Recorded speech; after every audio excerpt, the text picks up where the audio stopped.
Hey everybody, this is week 2 of making these videos. I hope you're enjoying them and finding them online. This is going to be our reality. You'll have a video from me and then a blog entry to read and a movie to watch on your own sometime. And so also what we're adding to our middle school stuff this week is we're going to have a meeting on Zoom. It's a way we can see each other's faces online and just kind of have a conversation and connect about what's going on and just say hi to each other. So that's going to happen on Fridays at 7 p.m. It's going to be me and the other youth group leaders and then whoever would like to join us. And so if you want to be a part of that, you can find my email address on our church website and you can just send me an email and I'll make sure that you're a part of that. This week's message on our blog post is about Samuel. Now, some of you have probably heard stories of Samuel. He was a prophet, priest in the Old Testament. He's the one who eventually anoints King Saul and King David. But this story that I want to focus on this week is about when Samuel was about 12 or 13 years old, so around a middle school age. Now, since he was a little boy, he's been training with this priest named Eli and working for him. And so part of the story is that Samuel goes to sleep one night and he wakes up, someone's calling his name. And he doesn't quite know who it is, and so he runs to Eli and he says, "Eli, what do you need?" And Eli sends him back to bed. And this happens 3 times until Eli realizes there's something else going on here. And that something else is that God is actually calling out to Samuel. And so the 3rd time, Eli says, "Go back down and say, 'God, I'm here to listen. I'm here for you.'" And Samuel does that. And what does that have to do with us right now in kind of our current, situation, our current lives?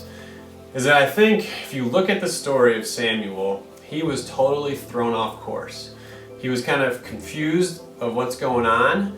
Remember, he's living with Eli in the temple, presumably not, or actually the temple's not built, but he's living with Eli, and he doesn't quite know who's calling his name, and he's not in his own home. His world isn't quite right, and he's confused. And I think a lot of us feel that way right now, where something's just a little off. Something is not normal. And so we may, from time to time, kind of think, where is God in all of this? And the blog this week talks about maybe God's there. I mean, he is there. But maybe he's calling to us or speaking to us in different ways, and we just don't know it, right? We're running down the hallway to Eli, maybe to other things, thinking that they're calling us, but in reality, it's God. And so the blog entry this week talks about how we can look for God. Where is he working in our life that we might not be looking? Where is he working in the world that we might not be looking? So check that out. There's a discussion guide you can think about on your own, or you can go through with your parents as well. And then the movie this week is Where the Wild Things Are. It's based off an old book you might have had your parents read to you when you were a little kid. But it's a movie that's a few years old, but basically the main character, Max, finds himself just in a life situation that he doesn't like. His mom has a new boyfriend, things aren't going well at school, and he just kind of runs away to his imagination. Now you can just decide for yourself if he actually does run away or if he escapes into his imagination. And it's this really fun story. It's a little different and strange, but what I want you guys to think about is you probably have some of the same feelings that Max does, where I just don't like how things are going right now. And I want to, change them. I want something to change. What do I do?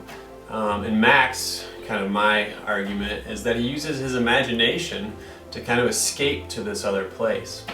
And so I want to encourage you guys to use your imagination this week. Think of ways, maybe new things you can do, either at home or around your house, that can help you.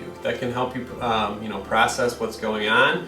Maybe that can also not kill time, but just be enjoyable things to do. And so while you watch the movie, kind of think, this is Max's way of dealing with what's going on is using his imagination. You know, how can I use mine? What are some things I can do that might be new or different that can help me and maybe help others around you with what's going on? So that's what I have for you this week. Again, we're going to have a meeting at 7 p.m. on Zoom on Friday night, and we're going to do that for the foreseeable future. So anyway, I'll have another video next week and look forward to talking to you then.